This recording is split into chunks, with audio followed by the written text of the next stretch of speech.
Original. Les prophètes des sorciers, ils se donnent même l'audace de consulter les femmes d'autrui. Et puis, vos femmes, déjà envoûtées, déjà ensorcelées dans sa famille, ils se présentent devant un serviteur de Dieu et ils se déshabillent calmement, à l'aise. Ndumba. Oh, pasteur. Ndumba. Mais patriarche, ça, écoute, dis, quelle audace. Dieu ne peut pas nous parler de ta femme, de ta famille, non. Ça dit, il n'est plus Dieu. Oh, ça dit, si tu as besoin d'une femme, il faut aller voir un serviteur de Dieu qui puisse prier pour toi. Mais toi, tu es vraiment malade ou envoûté. Toi, tu n'as pas des yeux pour voir la fille qui te plaît. La vocation du prophète n'est pas héréditaire. Ce n'est pas puisque ton père était prophète que sa fille deviendra prophétesse. Non. Ce n'est pas puisque son père était prophète que son fils aîné deviendra aussi prophète. Non. Ce qui est héréditaire, c'est la sorcellerie, la magie, le maraboutage. C'est ce qui est héréditaire.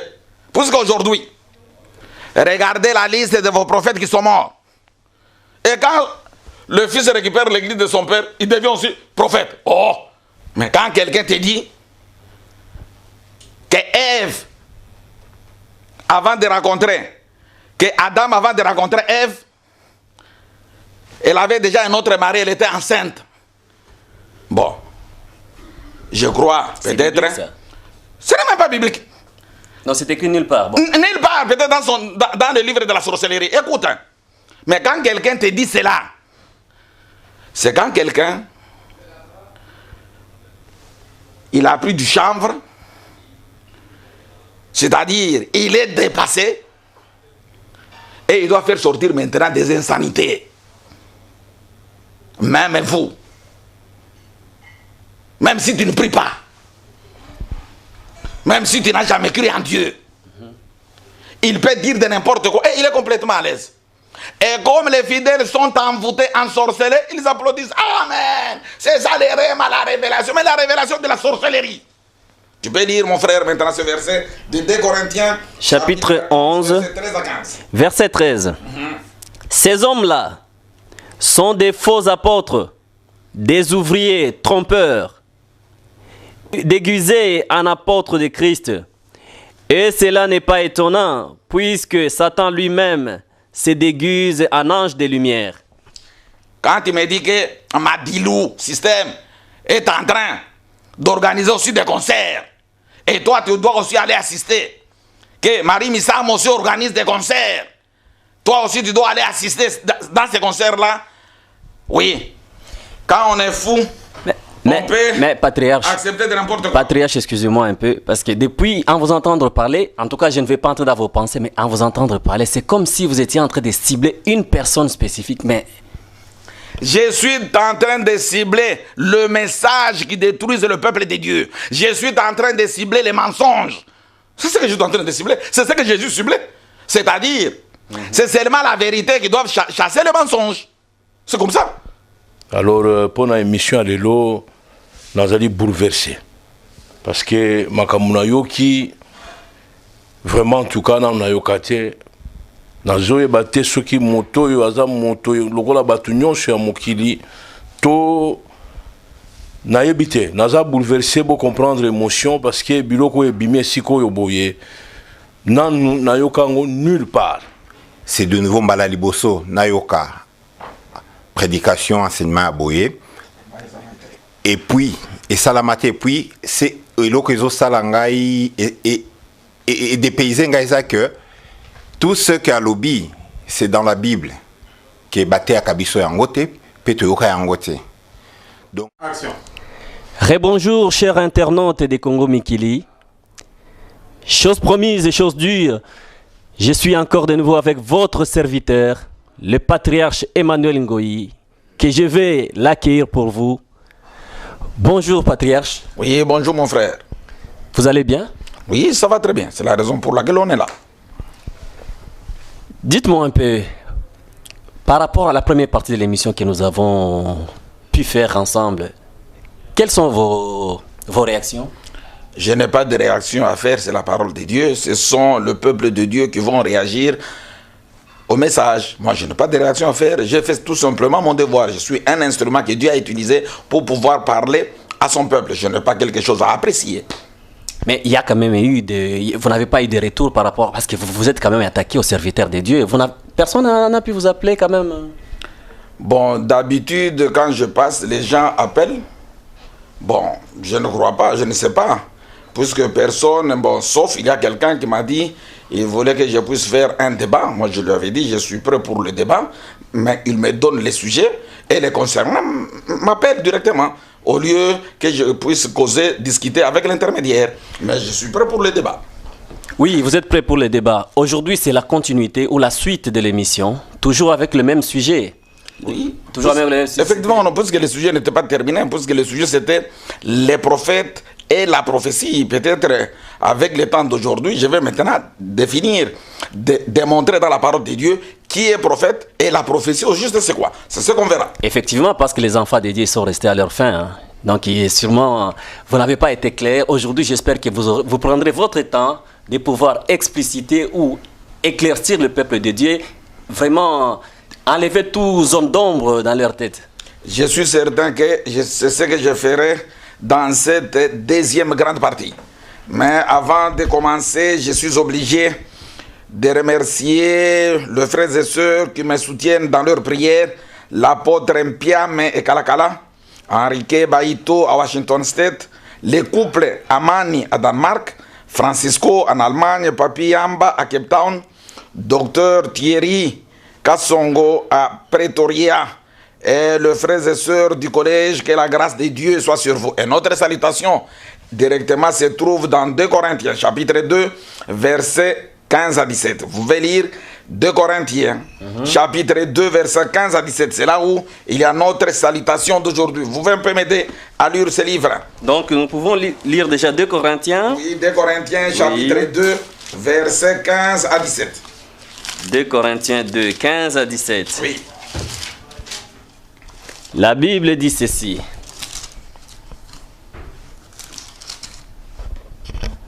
« 15. Nous sommes en effet pour Dieu la bonne odeur de Christ parmi ceux qui sont sauvés et parmi ceux qui périssent. Aux uns, une odeur des morts donna la mort, aux autres, une odeur de vie donna la vie. Et qui est suffisant pour ces choses, car nous ne falsifions point la parole de Dieu comme font plusieurs, mais c'est avec sincérité. Mais c'est de la part de Dieu que nous parlons en Christ devant Dieu. Ah, c'est-à-dire, ce que le peuple de Dieu va écouter, c'est l'odeur. Cette odeur peut te donner la vie, cette odeur aussi peut te donner la mort. C'est à l'homme de pouvoir apprécier. Mais pour Dieu, cette odeur donne la vie. Mais si ça donne la vie pour Dieu, mais pour les hommes, je ne crois pas que ça donnera la vie. Notre sujet, nous parlerons toujours sur le prophète et la prophétie.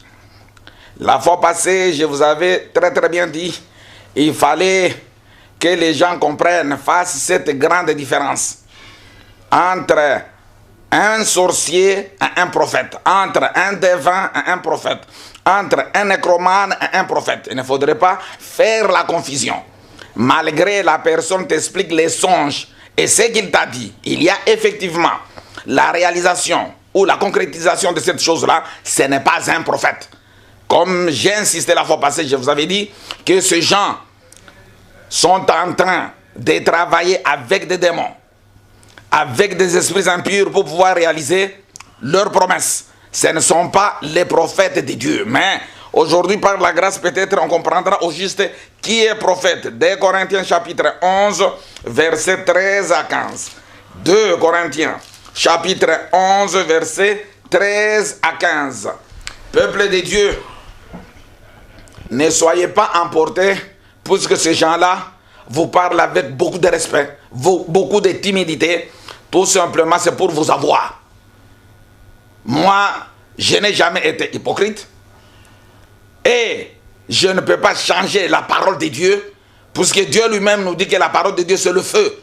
La parole de Dieu est venue détruire le mal, le péché. Tu peux lire, mon frère, maintenant ce verset de 2 Corinthiens, Chapitre 11, verset 13 à 15. verset 13. Ces hommes-là sont des faux apôtres, des ouvriers trompeurs, déguisés en apôtres de Christ.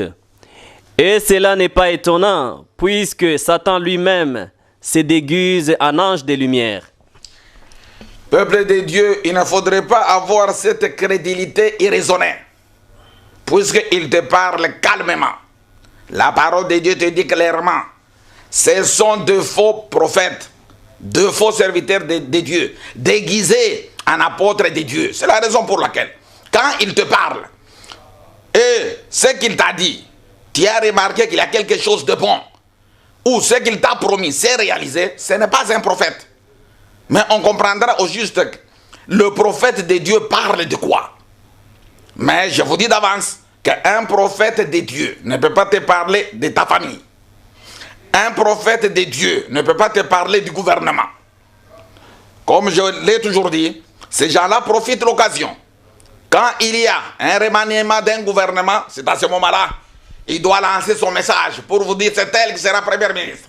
C'est elle qui sera ceci, cela. Mais on peut d'abord se demander, frères et sœurs, mais ici, quand on change le gouvernement ici en Belgique, mais dans vos églises, personne n'a jamais parlé. Personne n'a jamais dit que tel sera premier ministre ou qui que ce soit. Mais c'est seulement que quelqu'un qui habite ici, et il doit prophétiser pour le Congo. Et il doit prophétiser pour le Rwanda. Et il doit prophétiser pour le Burundi. Mais nous devons être malades. Un prophète doit nous parler de la part de Dieu. Ne soyez pas naïfs ou naïfs, puisqu'il est calme. Il est calme, il parle avec beaucoup de respect, oui. Il a son but qu'il est en train de poursuivre. Il ne vient pas de Dieu. Mais, pasteur, vous attaquez beaucoup au pasteur. Mais ces gens-là sont les rois de Dieu. Et la Bible dit, ne touchez pas à mes rois. Qu'est-ce que vous en dites? Tu as bien posé ta question, qu'on ne peut pas toucher au oint de Dieu. Mais je vous ai démontré noir sur blanc que ces gens-là ne sont pas oints de Dieu. Ce sont des sorciers. Ce sont des docteurs de deuxième, de cinquième main. Ce sont les serviteurs du diable. Pour preuve, peut-être aujourd'hui tu te rendras compte, mais c'est ce que Jésus faisait. Et je suis en train de suivre le pas de Jésus.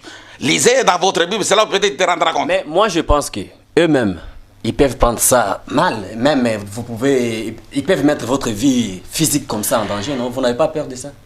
Lisez d'abord ce que Jésus faisait. D'accord. Matthieu chapitre 23 verset 25 à 28. Matthieu chapitre 23 verset 25 à 28. C'est-à-dire le message de Jésus. Jésus détruisait les faux prophètes, les faux prédicateurs qui détournaient le peuple de Dieu. Alors c'est ça qu'il faisait. On peut lire ce verset-là de Matthieu chapitre 23 verset 25 à 28. Verset 25 à 28. Oui. 25. Oui. Malheur à vous, scribes, pharisiens hypocrites, parce que vous nettoyez le dehors de la coupe et du plat, et qu'au-dedans, ils sont pleins de rapines et d'intempérance. Pharisiens aveugles, nettoie premièrement l'intérieur de la coupe et du plat, afin que l'extérieur aussi devienne net. Malheur à vous, scribes et pharisiens hypocrites, parce que vous ressemblez à des sépulcres blanchis qui paraissent beaux en dehors, et qui au-dedans sont pleins d'ossements de morts et de toute espèce d'impureté. Ah, tu vois, quand Jésus menaçait toujours les pharisiens, les hypocrites et les scribes qui détournaient le peuple de Dieu de la voie de Dieu, de la volonté de Dieu. Et c'est ce que je suis en train de faire. Notre but, c'est sauver le peuple de Dieu qui sont ensorcelés, envoûtés, qui sont conduits par des démons. Non. Mais nous connaissons. C'est la raison pour laquelle les messages et la parole de Dieu, Jésus lui-même attaquait le faux prédicateur qui avait un but de pouvoir détourner le peuple de Dieu et les amener dans le deuxième monde. Non, alors, c'est ça notre but, que le peuple de Dieu soit sauvé. Mais bon, nous savons ce qui est arrivé quand même à Jésus à la suite. Ce qui est arrivé à Jésus la suite. Et cette suite-là peut arriver. Où est le mal? C'est-à-dire, je n'ai pas peur d'annoncer la bonne nouvelle pour que les âmes soient sauvées. Je n'ai pas peur. Et puis de deux, parce que quelqu'un peut te dire non, si je dis la vérité, oh je serai menacé, oh je serai poursuivi, oh il y a des gens qui peuvent me poursuivre. C'est faux mon frère. Les Belges n'ont pas le temps de poursuivre un simple citoyen, un simple prédicateur.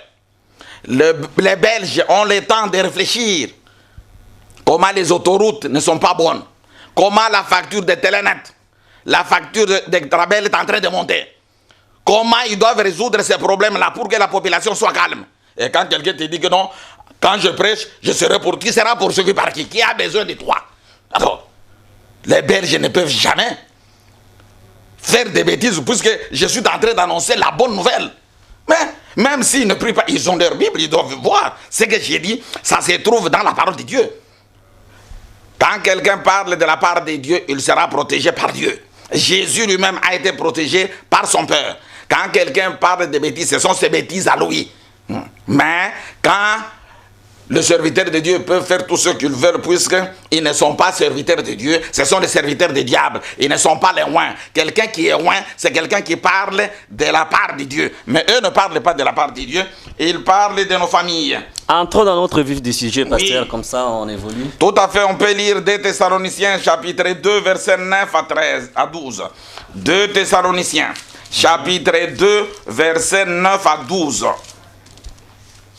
Puisque aujourd'hui, ce qui embarque le peuple de Dieu, c'est quoi? C'est seulement des mensonges. Quelqu'un est en train de dire des choses que toi, tu ne peux jamais les vérifier. Et qui ne se trouvent même pas dans la Bible. Alors, C'est 2 Thessaloniciens. 2 Thessaloniciens chapitre 2, versets 9 à 12. Versets 9 à 12. 9. L'apparition de cet impie se fera par la puissance de Satan, avec toutes sortes de miracles, des signes et des prodiges mensongers. C'est ce que je vous ai toujours dit. Parce qu'aujourd'hui, quand quelqu'un voit un miracle, ou quelque chose qu'on lui a dit, c'est réalisé, il croit que ça vient de Dieu. Non! C'est lui qui réalise cela, ce sont des démons. L'apparition de cet impie se fera par des signes, par des miracles, par la puissance de Satan. Ce n'est pas de Dieu. Dieu ne peut pas nous parler de nos gouvernements, non. Dieu ne peut pas nous parler de ta femme, de ta famille, non. Ça dit, il n'est plus Dieu. Oh, ça dit, si tu as besoin d'une femme, il faut aller voir un serviteur de Dieu qui puisse prier pour toi. Mais toi, tu es vraiment malade ou envoûté. Toi, tu n'as pas des yeux pour voir la fille qui te plaît. Ou la fille n'a plus de yeux pour voir l'homme qui lui plaît. Alors, ce n'est pas le problème d'un prophète. Dieu nous a donné les 5 sens d'homme. Chacun a ses goûts.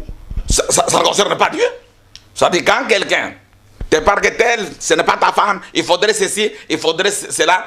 Tu dois directement comprendre que tu es devant un marabout, tu es devant un sorcier, ce n'est pas un serviteur de Dieu. Mais il y a ceux qui reçoivent les messages d'eux-mêmes. Hein? Le Seigneur leur montre que voici votre mari, voici votre femme, sans passer par le prophète ou par le pasteur. C'est ce que je te dis, c'est quand quelqu'un est envoûté, quand quelqu'un est ensorcelé, les démons peuvent lui donner le message, mais ça ne vient pas de Dieu. Dieu ne peut pas te parler de nos familles, non. Dieu nous parle pour avoir la vie éternelle. Il ne peut pas entrer dans nos bêtises. Incapable de former un gouvernement, et il faudrait que les prophètes arrivent. Non, ça c'est quelle bêtise. Ça c'est quelle bêtise. Dieu ne peut pas se mêler dans nos bêtises. Maintenant, qui est prophète selon la parole de Dieu? Enfin, c'est ce que nous attendons tous. Oui. Qui est prophète selon la parole de Dieu? Un prophète, c'est celui que Dieu revêt de son autorité pour qu'il communique sa volonté aux hommes et les instruise. Je reprends. Un prophète, c'est celui que Dieu revêt de son autorité pour qu'il communique sa volonté aux hommes et les instruise. Un prophète, c'est un homme inspiré par Dieu, qui parle à son nom pour faire connaître son message. Le prophète est le porte-parole de Dieu. C'est Dieu seul qui choisit son prophète Dieu seul qui l'appelle et le prépare. La vocation du prophète n'est pas héréditaire. Ce n'est pas puisque ton père était prophète que sa fille deviendra prophétesse. Non. Ce n'est pas puisque son père était prophète que son fils aîné deviendra aussi prophète. Non. Ce qui est héréditaire, c'est la sorcellerie, la magie, le maraboutage. C'est ce qui est héréditaire. Puisqu'aujourd'hui, regardez la liste de vos prophètes qui sont morts. Et quand le fils récupère l'église de son père, il devient aussi prophète. Oh! Non! Dans la famille, si une mère est sorcière, que vous le voulez ou pas, si elle a la bonne foi, elle peut peut-être laisser un enfant sans la sorcellerie. Mais tout le monde, elle va leur donner. Ça dit, ce qui est héréditaire, c'est la sorcellerie. Si ta maman est sorcière, toi aussi, parmi cette famille, il y a des sorciers et des sorcières. Mais la vocation du prophète n'est pas héréditaire. C'est Dieu lui-même qui appelle la personne et c'est Dieu lui-même qui prépare la personne. Puisque un prophète, c'est le porte-parole de Dieu qui va nous parler de la volonté de Dieu et qui ne peut pas nous parler de nos familles. Le prophète de Dieu ne parle pas de généralité. Il nomme des choses concrètes par leur nom. Lorsqu'il s'agit par exemple de désigner un ministre, il précise la tâche et la mission. Un prophète, c'est quelqu'un qui est poussé par le Saint-Esprit et l'Esprit de Dieu nous parle les choses de Dieu. 1 Corinthiens chapitre 2 verset 11. 1 Corinthiens chapitre 2 verset 11. C'est là où on verra qui est un prophète de Dieu. Nous lisons 1 Corinthiens chapitre 2 verset 11. 11, c'est ça? Oui. Lequel des hommes, en effet, connaît les choses de l'homme, si ce n'est l'esprit de l'homme qui est en lui? Lequel des hommes, en effet, connaît les choses de l'homme, si ce n'est l'esprit de l'homme qui est en lui? Quand quelqu'un te parle de ta famille, de personnes qui sont mortes dans ta famille, ça, ce n'est pas l'esprit de Dieu. Ce n'est pas un prophète de Dieu. L'esprit des hommes parle les choses des hommes. Et l'esprit de Dieu parle les choses qui concernent Dieu. C'est ça un prophète. Mais aujourd'hui, les gens qui se prétendent être prophètes, les docteurs de la rue, les docteurs de deuxième, de cinquième main, mais tout ce qu'ils vous parlent, c'est seulement des choses du monde. Ils n'ont jamais parlé de la part de Dieu, parce que l'esprit qui l'anime, c'est un esprit démoniaque. Cet esprit-là parlera seulement des choses du monde. Et l'esprit de Dieu va nous révéler les choses qui concernent Dieu, afin que le peuple de Dieu soit sauvé. C'est ça un prophète de Dieu. Donc ces gens-là, ils n'ont pas l'esprit de Dieu en eux. Et pourtant, ils disent que non, voilà, ils ont le Saint-Esprit. Oui, ils ont le Saint-Esprit du deuxième monde, de la tombe. Ce n'est même pas le Saint-Esprit. C'est ce que je te dis, ce sont les serviteurs des diables. C'est-à-dire, ils ont des démons. Bon, mon frère, nous pouvons peut-être aussi réfléchir. Mais nous sommes des hommes, chacun a sa Bible. C'est la raison pour laquelle il faut même d'abord vérifier ce que l'homme est en train de dire. Mais quand quelqu'un te dit que Ève, avant de rencontrer, que Adam, avant de rencontrer Ève, elle avait déjà un autre mari, elle était enceinte. Bon, je crois, peut-être. Ce n'est même pas biblique. Non, c'est écrit nulle part. Bon. Nulle part, peut-être dans le livre de la sorcellerie. Écoute, mais quand quelqu'un te dit cela, c'est quand quelqu'un, il a pris du chanvre, c'est-à-dire il est dépassé, et il doit faire sortir maintenant des insanités. Même vous, même si tu ne pries pas, même si tu n'as jamais cru en Dieu, dis, pose nos confrères qui sont en train de nous servir, c'est le plan. Est-ce que Adam, Ève, avant de rencontrer Adam, il avait un autre mari? Et quelqu'un te dit, à l'aise, parle très bien, sans froid, c'est parce qu'elle est déjà droguée. Parce que quand quelqu'un est drogué, il n'a plus honte, il peut dire de n'importe quoi, et il est complètement à l'aise. Et comme les fidèles sont envoûtés, ensorcelés, ils applaudissent. Amen. C'est ça les rêves à la révélation. Mais la révélation de la sorcellerie. L'Esprit de Dieu nous parle les choses qui concernent de Dieu. Et l'Esprit du monde nous parle les choses du monde. Psaume chapitre 115, versets 17 à 18. Psaume chapitre 115, versets 17 à 18. Disons psaume 115. Oui. Verset 17. 17 à 18.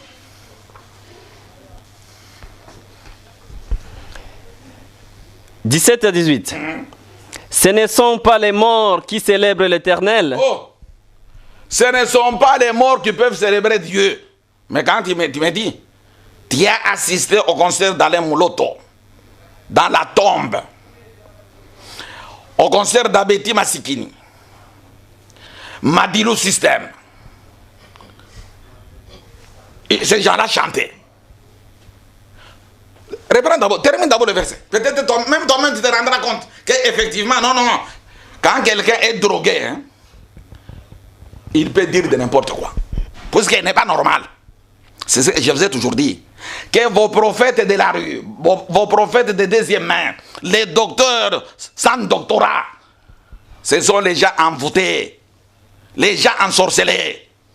Mais grâce à Dieu, Dieu a voulu effectivement que ces gens-là se manifestent par leur imbécilité, par leur idiotie, pour que vous-même, le peuple de Dieu, que vous puissiez vous rendre compte que non, le patriarche a complètement raison, ce sont des sorciers. Parce que tout ce qu'ils disent là, vous ne pouvez même pas le vérifier dans la parole de Dieu. Ça n'y est pas.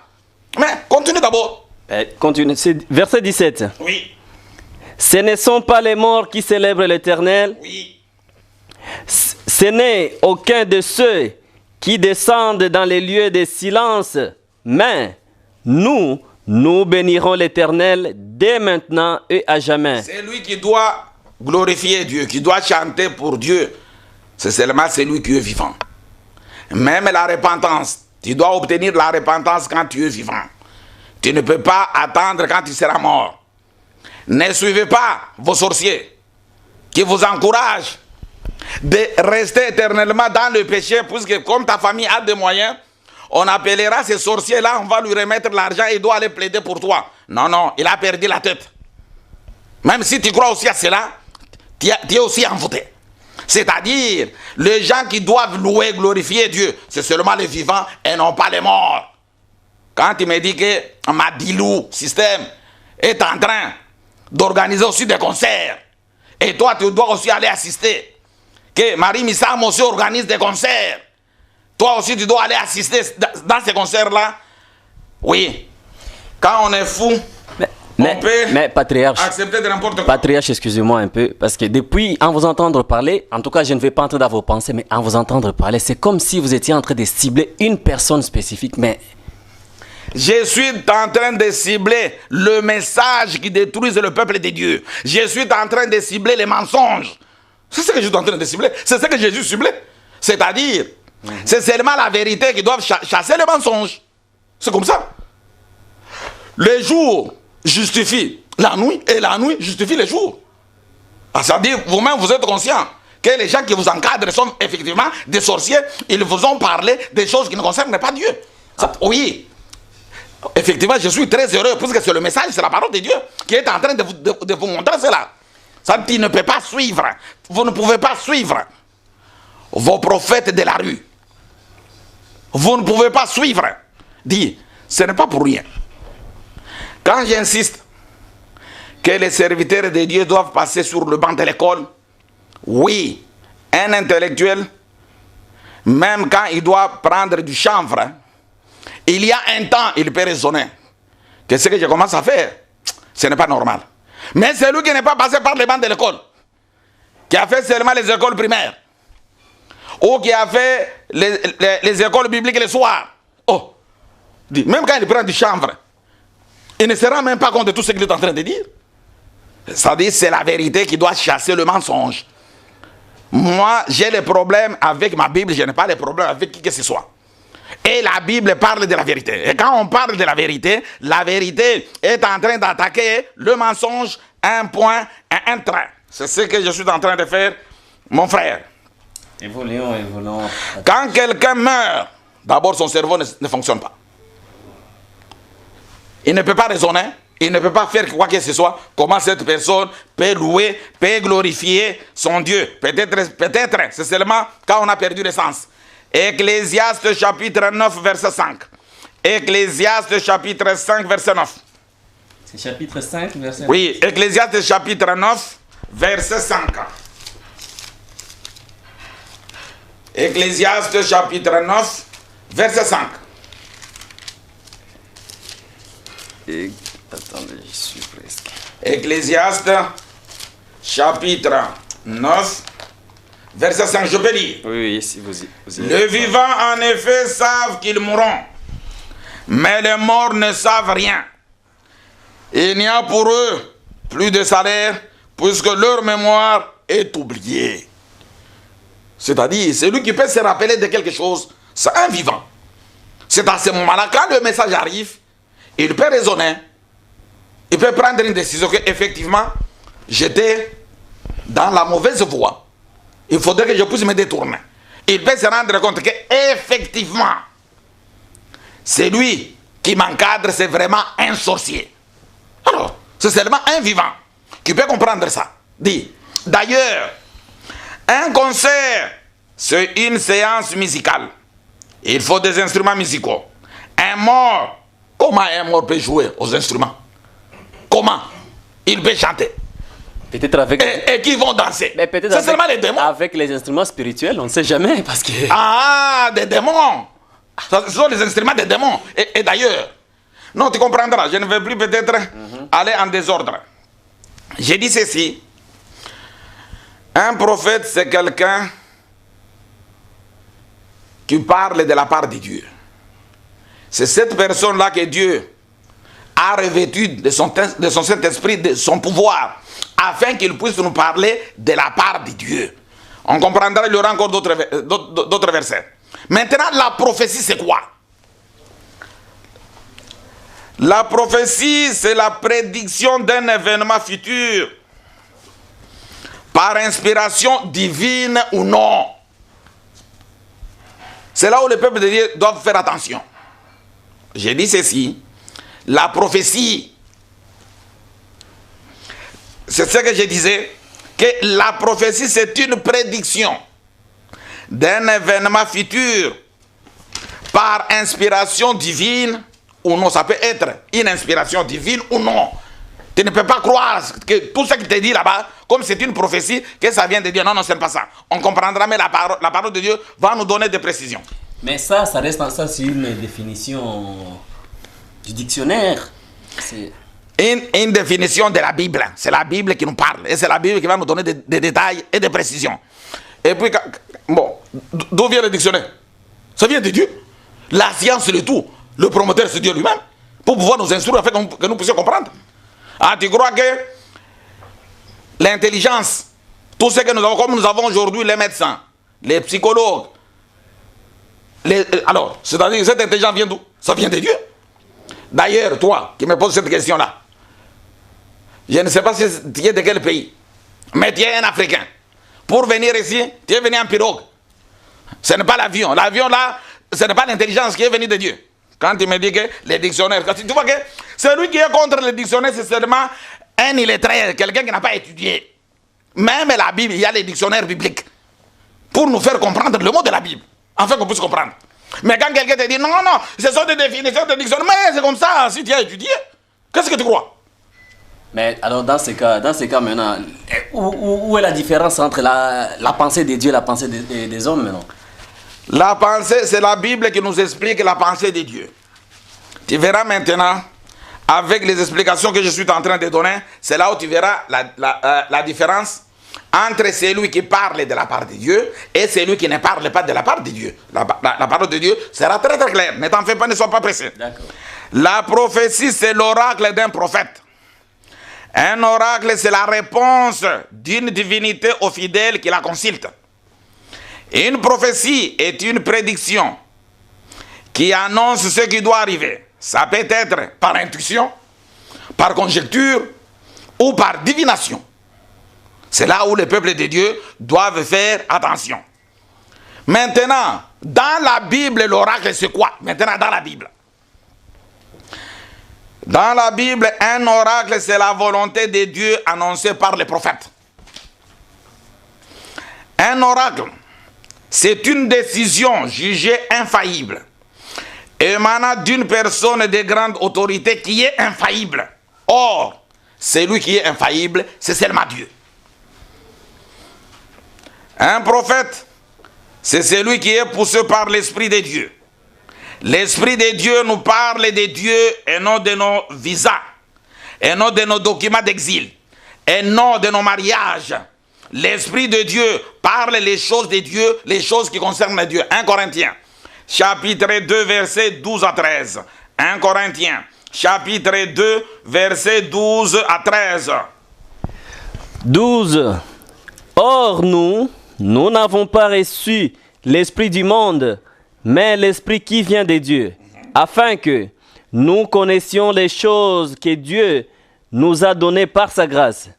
Et nous en parlons, non avec des discours qu'enseigne la sagesse humaine, mais avec ce qu'enseigne l'esprit, employant un langage spirituel pour les choses spirituelles. Ah, la Bible est très claire. Or nous n'avons pas reçu l'esprit du monde. L'esprit du monde parle les choses du monde.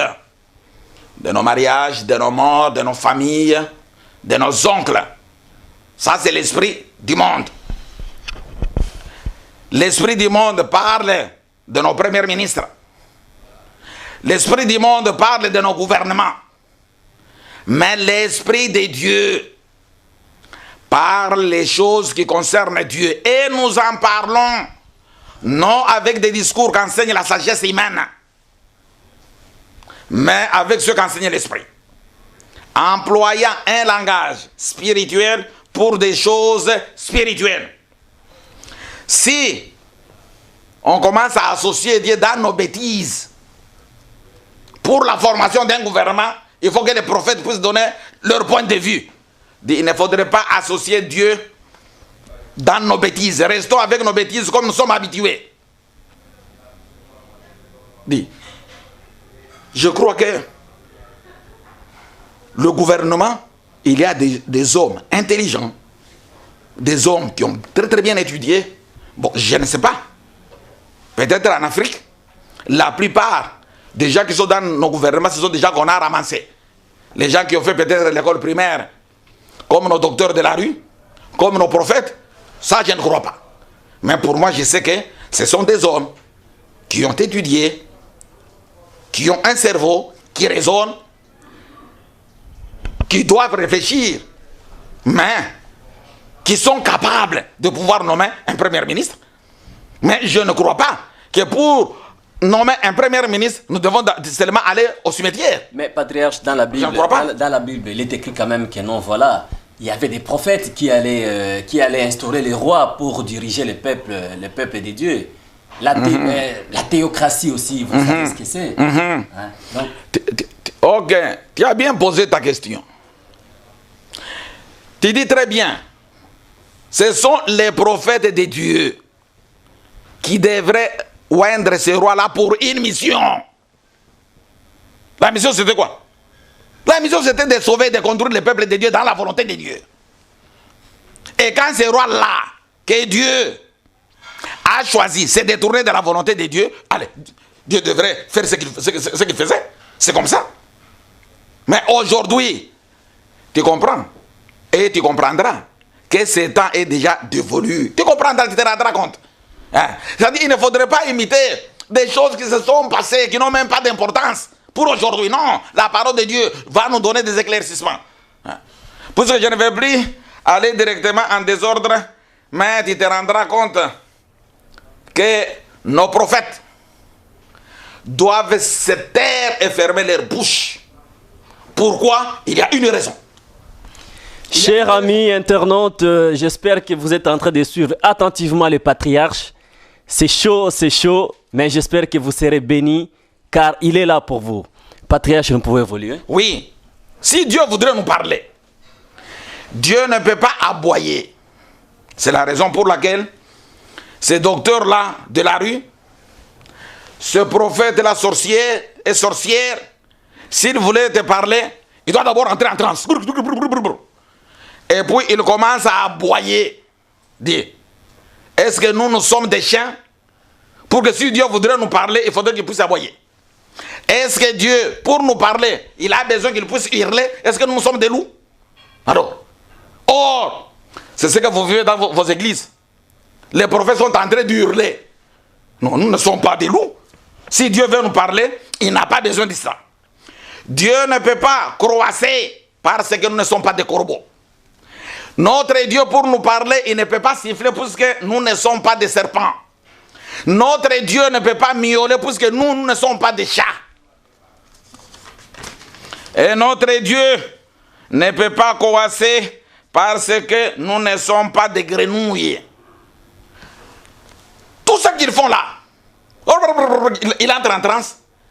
Mais ce sont des démons. Ça dit pour avoir le message des démons. C'est la raison pour laquelle il faudrait que cette personne puisse entrer en transe. Quand je vous dis que ce sont des sorciers, je vous l'ai dit clairement que ce sont des sorciers. Sachez que la destination, là où on vous amène, c'est au deuxième monde. C'est un point, un trait. C'est là où vous serez. En tout cas, nous attendons à ce que vous nous prouviez noir sur blanc dans les Écritures, dans la Bible, dans la parole de Dieu, parce que nous ne pouvons pas comprendre. Si vous nous dites que non, c'est vous qui nous dites, mais c'est votre parole contre les leurs aussi. Hein? Je vais te donner seulement des versets, ce sont les versets qui vont parler. Voilà. Lis d'abord ce verset, Ésaïe chapitre 8, verset 19. Ésaïe chapitre 8, verset 19. Ésaïe chapitre 8, verset 19. Nous lisons Ésaïe 8, oui, 19. Verset 19, oui. Tu peux lire ça. 19.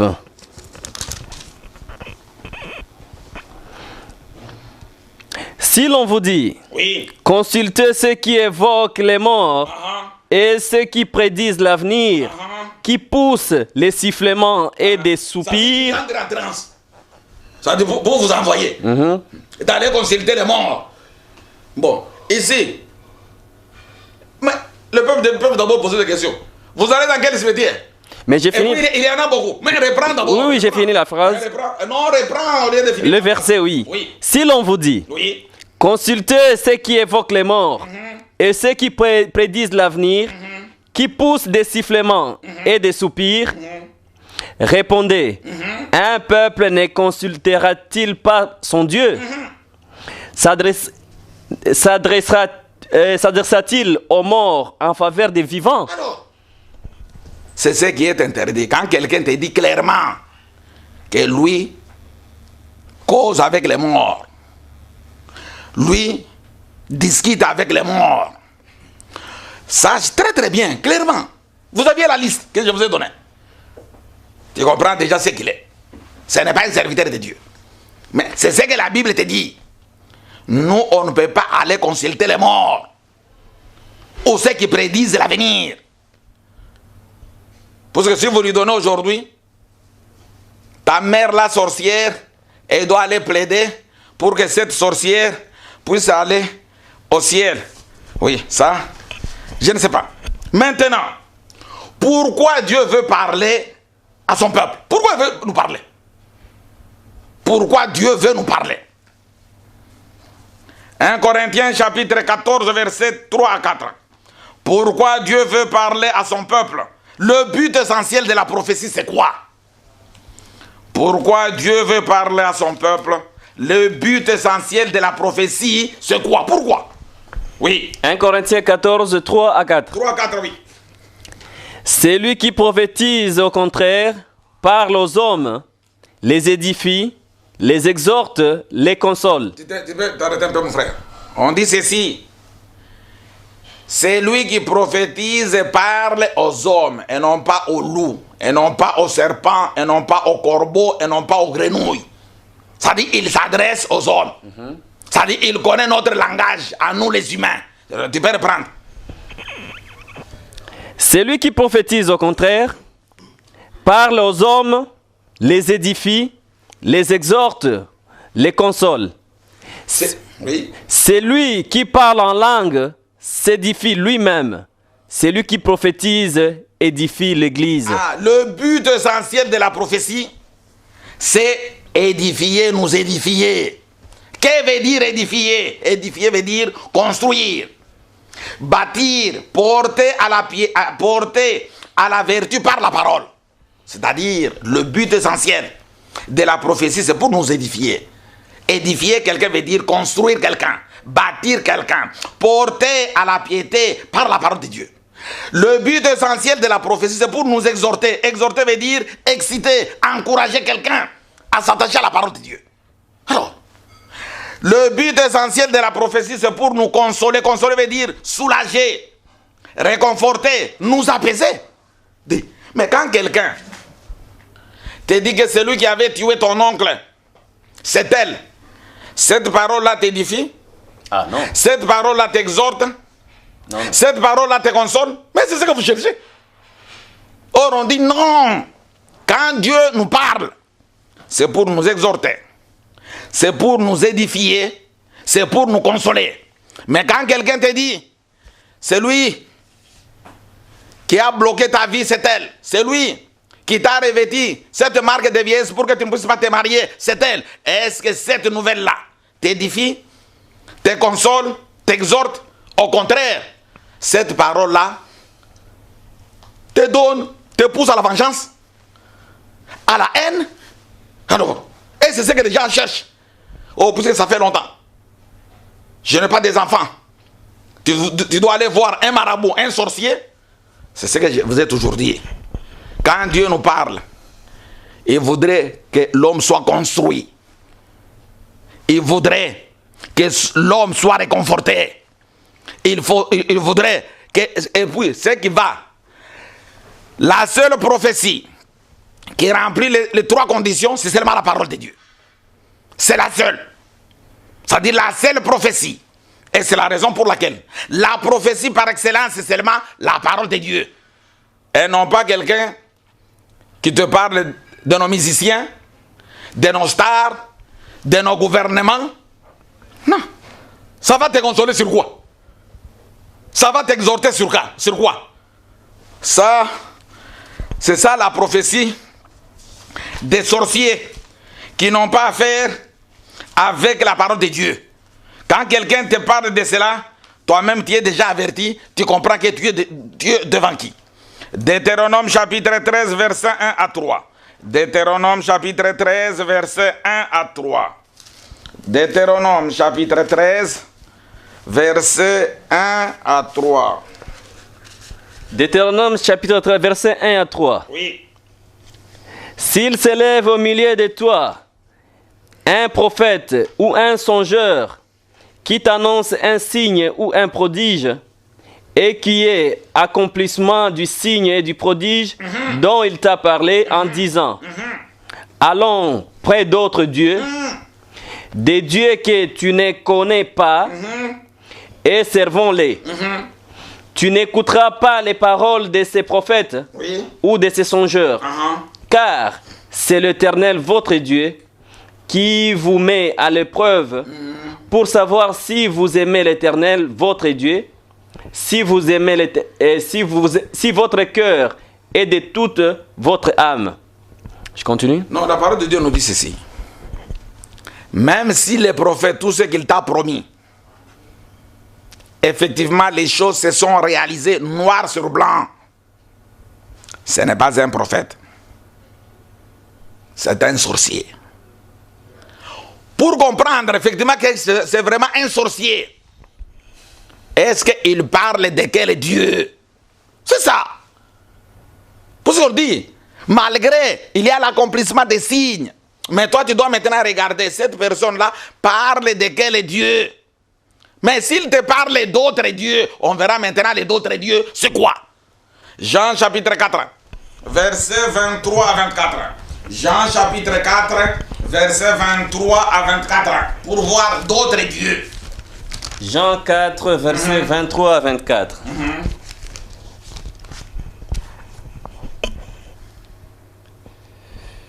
23. Mais l'heure vient. Et l'heure vient. Et elle est déjà venue. Cette heure-là est déjà venue. Où les vrais adorateurs Oui. adoreront le Père en esprit et en vérité. Car ce sont là les adorateurs que le Père demande. Dieu est esprit. Oui. Et il faut que ceux qui l'adorent, l'adorent en esprit et en vérité. On nous dit ceci. L'heure vient et l'heure est déjà venue où les vrais adorateurs adoreront le Père en esprit et en vérité. Car ce sont là les adorateurs que le Dieu demande. Dieu est esprit.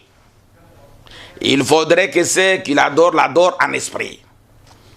Bon, maintenant, qui est maintenant d'autres dieux? Si Dieu est esprit, ça dit d'autres dieux, c'est la chair. Ils sont charnels.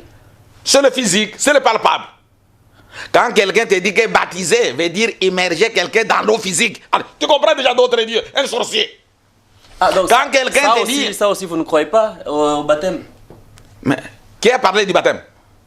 Et nous en parlons, non avec des discours qu'enseigne la sagesse humaine, mais avec ce qu'enseigne l'esprit, employant un langage spirituel pour des choses spirituelles. Alors, donc si je l'eau comprends, qu'on parle, c'est un esprit. Le baptême aussi, les C'est spirituels. un esprit. Ok. Ah, ça dit d'autres dieux, c'est le fait de prendre quelqu'un et le plonger dans l'eau. C'est ça un sorcier. Et quand on te dit que le corps de Jésus, c'est les chips, c'est le pain, tomates. Mais, bon, quand quelqu'un déjà est envoûté, il est à l'aise. Et puis, la finalité d'abord du pain que vous mangez. Puisqu'au village, ça sera des maniocs, de pommes de terre, des bananes, plantains, le corps de Jésus. C'est-à-dire, le corps de Jésus change du milieu. C'est-à-dire, compte tenu du milieu, le corps aussi change. Et puis, quand vous mangez, vous consommez le pain. La finalité, c'est quoi? Moi, je sais pas. Bon, lisez dans Matthieu chapitre 15. Matthieu 15. Matthieu chapitre 15. Comment toi tu ne sais pas? Il dit dans Matthieu chapitre 15, Oui. c'est là où tu comprendras vos bêtises. Matthieu chapitre, à partir du verset 16 jusqu'à 20. Verset 16. Ah, Et Jésus dit, oui. vous aussi, Ah, êtes-vous encore sans intelligence? écoute. Quand quelqu'un prend le pain, il te dit que c'est le corps de Jésus, il n'est pas intelligent. C'est un fou. C'est quelqu'un qui est détraqué mental. Quand quelqu'un te prend pour te plonger dans l'eau physique, il faut directement comprendre que c'est un détraqué mental, un sorcier. Vous aussi, reprends. Je reprends. Oui. Matthieu 15, 16 verset. Et Jésus dit, Oui. vous aussi, êtes-vous encore sans intelligence? Alors, Ne comprenez-vous pas que tout ce qui entre dans la bouche va dans le ventre, puis est rejeté dans les lieux secrets? Mais ce qui sort de la bouche vient du cœur, et c'est ce qui suit l'homme. c'est-à-dire, quand tu prends le pain qui est le corps de Jésus, la destination c'est la toilette. Maintenant, qui sera sauvé? C'est la toilette ou c'est toi? L'homme ne se pose même pas la question. Le corps de Jésus, quand vous mangez le corps de Jésus, ça ne peut pas aller à la toilette. Non? Le corps de Jésus va te donner la vie. Alors, tout ce que vous faites là, ce sont des théâtres, c'est de la sorcellerie, la magie. Ça dit, les gens ne comprennent rien. C'est ça, un autre Dieu. Un autre Dieu. C'est ça, enseigner les choses physiques, les choses palpables. Mais je pense que Dieu. vous êtes en train de scandaliser beaucoup, patriarche. Oui, la parole de Dieu doit vous scandaliser puisque vous aviez été ensorcelé. Écoute, Oui. l'adoration véritable ne se trouve pas dans la matière, mais en esprit. Il ne faut pas ramener les choses spirituelles au niveau terrestre de la vue. En faisant cela, vous faites l'idolâtrie. C'est-à-dire tout ce que vous aviez toujours fait. Dans vos églises, c'est seulement l'idolâtrie. L'idolâtrie est le chemin descendant qui rabaisse les valeurs spirituelles des lieux célestes au niveau visible. C'est la raison pour laquelle, malgré sa prophétie, la finalité, le tout tourne toujours autour de l'argent. C'est la raison pour laquelle vous devez payer les cartes du prophète. Vous devez payer la consultation. Oh, bon, d'ailleurs, non, ces docteurs de la rue, les docteurs de seconde main, les prophètes des sorciers, ils se donnent même l'audace de consulter les femmes d'autrui. Et puis, vos femmes, déjà envoûtées, déjà ensorcelées dans sa famille, ils se présentent devant un serviteur de Dieu et ils se déshabillent calmement, à l'aise. Ndumba. Oh, pasteur. Ndumba. Mais patriarche, écoute, dis, quelle audace de pouvoir se déshabiller devant un sorcier, devant un serviteur de Dieu. Dis, un serviteur, il devient maintenant un médecin. Et puis, même s'il est médecin, il est docteur en quoi? Alors, son domaine. Mais quand il te demande, ah, c'est gynéco, et vos femmes se déshabillent sans problème.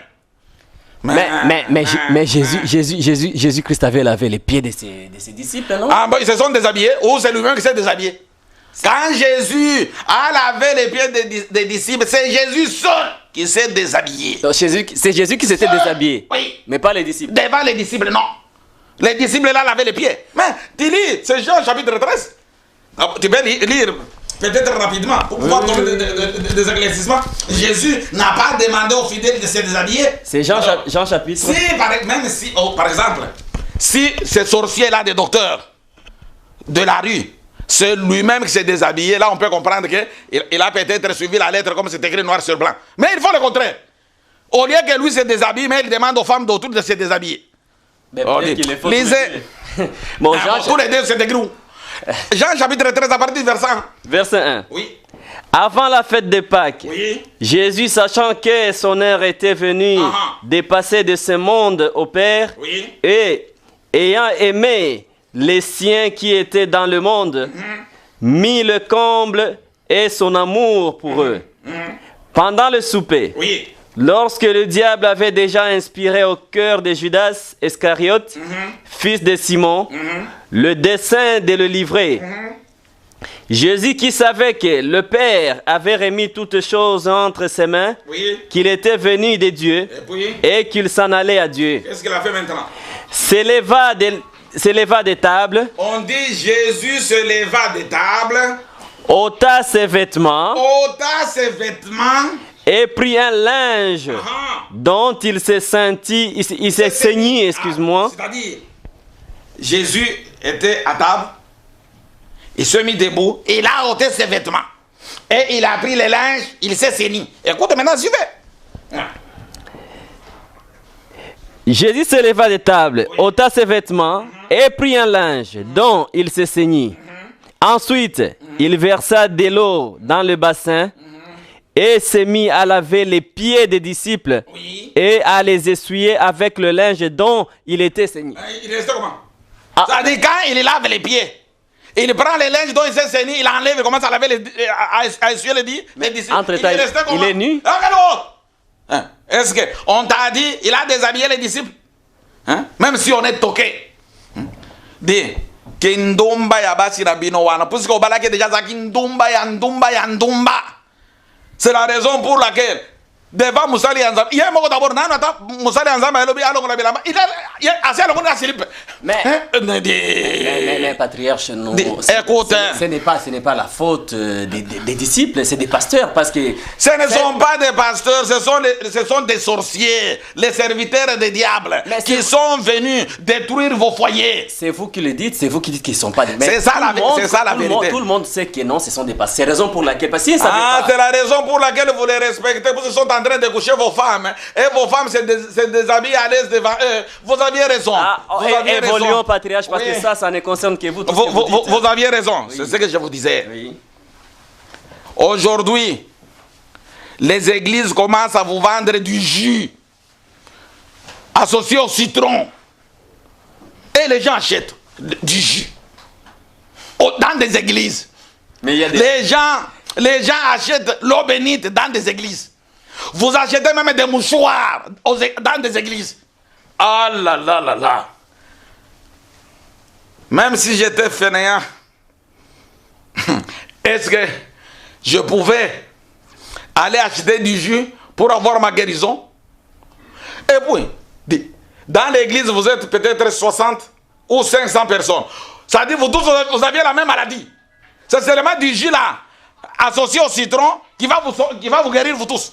Et les gens achètent. Mais dans la source de Bethsaïda, mais c'était juste une seule source et puis tous les malades étaient guéris. Ah, c'est-à-dire que cette eau-là, que les docteurs de deuxième main, le prophète des sorciers, les prophètes sorciers vous vendent, ils ont pris là à Bethsaïda. Non, moi je ne sais pas, j'ai dit juste l'exemple. Et puis, même l'exemple que tu dis, on dit que là, c'est l'ange qui descendait.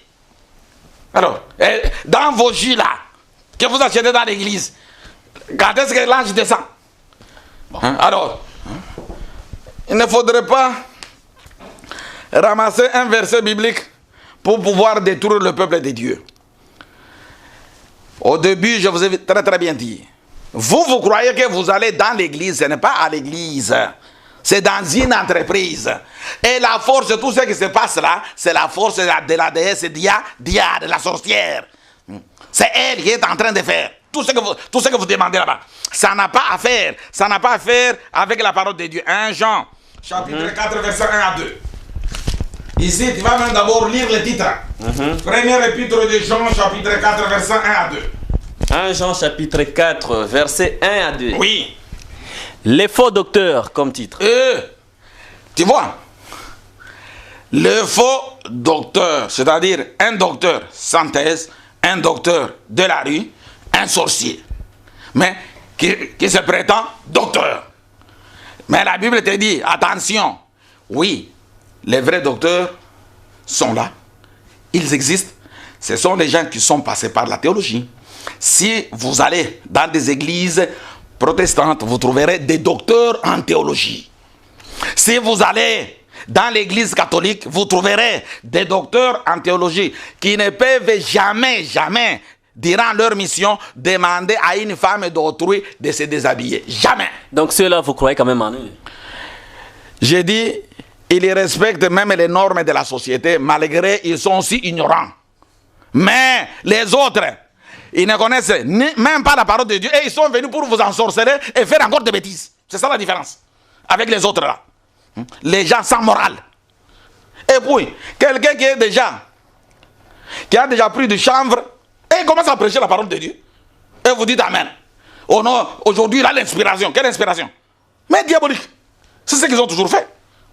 Lisons les versets patriarches. Premier épître de Jean, chapitre 4, verset 1 à 2, qui a dit le titre, les faux docteurs. Les faux docteurs, oui. Les docteurs sans thèse, les docteurs de la rue, les docteurs de 5e, 10e main. Oui. Bien-aimés, n'ajoutez pas foi à tout esprit, mais éprouvez les esprits pour savoir s'ils sont des dieux. On dit il ne faudrait pas accepter n'importe quel esprit. Nous devons d'abord éprouver les esprits pour savoir effectivement cet esprit, ce qui parle. D'où vient cet esprit? Oui. Car plusieurs faux prophètes. Tu vois, il marche toujours à deux. Les faux docteurs, les faux prophètes, les serviteurs du diable, tous au cimetière. C'est là où vous les trouverez. Car plusieurs faux prophètes sont venus dans le monde. Et plusieurs, on dit ils sont plusieurs. Malgré qu'il est humble, il parle comme un bébé. C'est un sorcier. Il ne faudrait pas avoir confiance en ces sorciers-là. Ils ont toutes les méthodes possibles pour vous avoir. Ils parlent même en vous caressant. Peuple de Dieu, il n'y a pas un saint sur la terre, mais moi-même je ne suis pas saint. C'est lui qui est saint, c'est Dieu seul. Et puis toi tu es en train de dire, alléluia, les serviteurs de Dieu. On t'a déjà dit qu'un sorcier est humble. Mais c'est l'humilité, ils sont l'humilité pour t'ensorceler, pour te voler, pour te piller. Oui, continue. Oui. Bien-aimés, n'ajoutez pas foi à tout esprit, mais éprouvez les esprits pour savoir s'ils sont des dieux. Oui, car plusieurs faux prophètes sont venus dans le monde. Oui. Reconnaissez à ceci l'esprit de Dieu. Oui. Tout esprit qui confesse Jésus-Christ, venu en chair et de Dieu. Reconnaissez à ceci l'esprit de Dieu.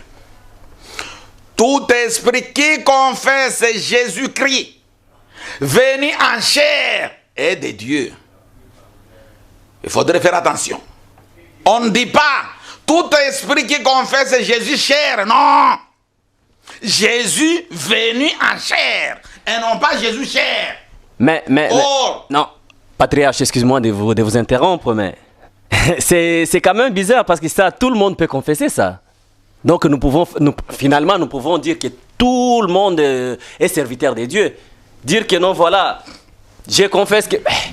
tout le monde peut le faire. Je confesse que Jésus-Christ est venu en chair. Donc non, moi aussi, on peut croire que je suis prophète de Dieu. Tu n'as rien compris. Non? C'est là où tu te rendras compte pourquoi ma présence. L'Esprit de Dieu, c'est tout esprit qui confesse Jésus venu en chair et non pas Jésus chair. Jésus chair, ça veut dire quoi? Quand vous mettez quelqu'un dans l'eau, vous dites que Jésus, on l'a mis dans l'eau. Ça veut dire qu'il est en train de considérer Jésus comme ton oncle, comme ton frère, comme ton cousin. Tu comprends? Ça, c'est ça, Jésus chair. Quand vous mangez les pains, vous dites que c'est ce que Jésus a donné aux disciples. On dirait que toi, tu étais là. C'est ça, Jésus chair. Mais l'Esprit de Dieu, c'est l'Esprit qui est en train de confesser Jésus venu en... C'est-à-dire, il y a quelque chose qui est venu prendre le corps. Il y a quelque chose qui est venu prendre la chair. C'est ce qu'on doit confesser, cette chose-là. C'est-à-dire, la parole a été faite chair. C'est-à-dire, on doit confesser la parole. Pose maintenant la question à vos docteurs de la rue. Comment est-ce qu'on peut baptiser la parole? Hein? Comment est-ce qu'on peut crucifier la parole? Personne ne peut te donner la réponse. C'est ça. Mais vous pouvez le faire. Pourquoi pas? C'est ma raison d'être. C'est ce que Jésus est en train de confesser. Jésus venu en chair. C'est-à-dire, Jésus, ce n'est pas un homme physique, non. Jésus, il ne faudrait pas comparer Jésus avec ton oncle, ou ton frère, ou ton cousin, ou ton père. Jésus venu en chair, c'est ce que tu dois confesser. C'est-à-dire, Jésus, c'est la parole, c'est cette parole-là qui a pris le corps. Ce qu'on doit confesser, ce n'est pas le corps, mais c'est la parole. C'est ça. Hein? C'est ce que le monde ne comprenne absolument rien. 2 Corinthiens chapitre 5, verset 16 à 17.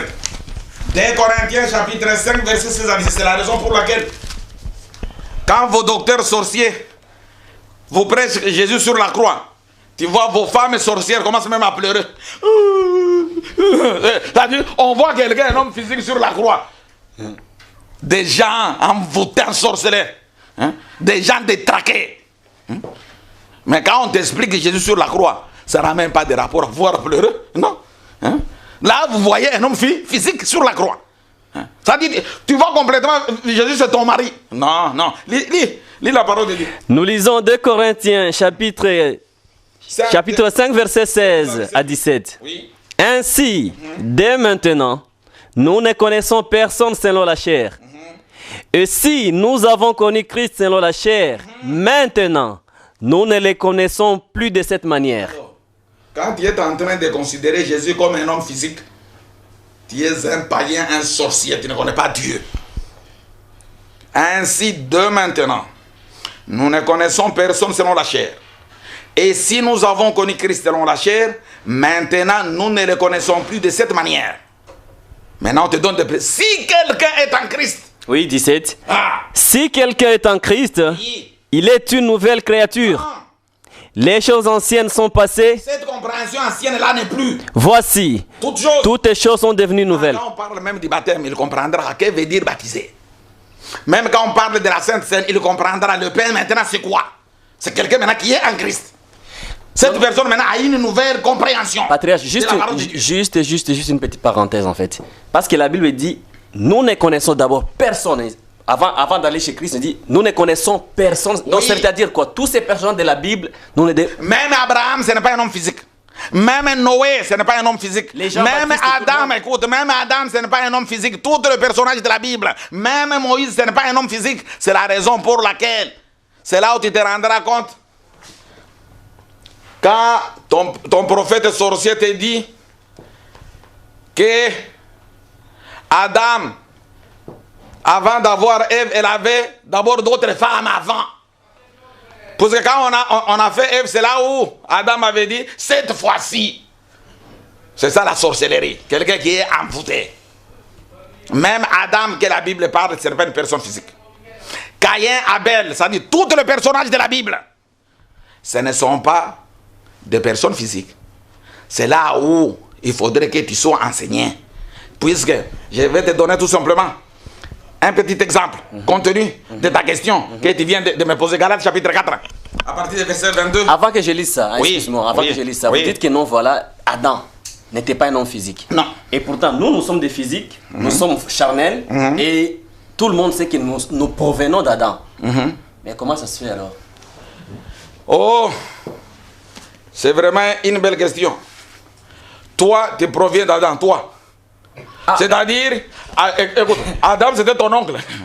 Il était de ta race. Tu n'as même pas honte de dire ça. Bon, écoute, si effectivement toi, comme tu es là, tu proviens d'Adam. Oui. Bon, maintenant les blancs proviennent d'où? Les arabes, les jaunes proviennent d'où? Mais il faudrait être toqué pour dire ça. Alors, toi, tu proviens de ton père et de ta mère. Alors, d'ailleurs, en cours de route, tu me disais que tu as un enfant. Tu as 3 enfants. Alors, ces enfants-là, tu ne sais pas comment ces enfants sont apparus sur ce monde. Alors, c'est l'union entre toi et ta femme. Le problème là de la fécondité, l'espermatozoïde, tout ça, c'est que tu as appris. C'est Adam. Il faut être fou. Ce n'est pas pour rien, je vous dis. Les hommes que vous voyez sont engendrés. C'est la raison pour laquelle tous sont ensorcelés. Pour connaître Dieu, il faudrait que ces gens-là soient créés par Dieu. C'est ça. De la même manière, quand quelqu'un est créé par Dieu, il te dira comment est-ce que Dieu l'a créé. Comme vous êtes engendré, vous êtes aussi capable d'expliquer à qui que ce soit comment est-ce qu'on vous a engendré. C'est comme ça. C'est cela. Hein? Vous êtes, tu es conscient. Hein? Tu as un père et une mère. Alors ces gens ne disent pas que non, nous provenons d'Adam. Non, il ne faudrait pas jouer avec Adam. Adam a été créé, il faudrait que toi aussi que tu sois créé. Bon, exemple pour ce contenu de ta question, pour te dire que le personnage de la Bible, ce ne sont pas des hommes physiques, non. Galates chapitre 4, à partir du verset 22. Chers internautes, malheureusement, notre temps nous fait défaut. Nous sommes arrivés à terme de cette émission d'aujourd'hui. Mais je vous promets que la suite viendra. Et nous aurons encore l'occasion d'être bénis par le serviteur de Dieu. Donc, comme vous l'avez constaté, il y a des gens qui nous entourent. Nous voudrions quand même leur demander leurs impressions par rapport à ce qu'ils viennent d'entendre. Alors, sans plus tarder, je voudrais quand même laisser le temps au patriarche s'il a un dernier mot à nous dire. Pasteur, excusez-moi de vous appeler pasteur, patriarche. Votre impression ou des mots? Quand tu m'appelles pasteur, tu m'énerves. Je t'ai toujours dit, tu dois t'habituer. Oui, compte tenu du temps, il y aura la suite de cette émission, puisque ce n'est pas terminé. Il y aura la suite. Peut-être c'est là où on va donner nos conclusions. Mais aujourd'hui, j'ai dit tout simplement que le prophète, c'est quelqu'un qui parle de la part de Dieu, qui ne parle pas de généralité. C'est quelqu'un qui est poussé par le Saint-Esprit, qui ne peut pas parler les choses du monde, puisque l'Esprit de Dieu parle les choses de Dieu. L'Esprit de Dieu ne peut pas nous parler de nos familles. Et la prophétie, c'est la parole de Dieu. C'est la parole de Dieu qui est en train de nous consoler, de nous exhorter et de nous édifier. C'est ça l'oracle de Dieu. C'est cette réponse-là que Dieu donne au peuple. C'est ça la prophétie. Mais à la prochaine, je crois, on doit maintenant peut-être entrer, donner peut-être d'autres détails pour pouvoir terminer. Oui, je vous remercie. Merci beaucoup, patriarche.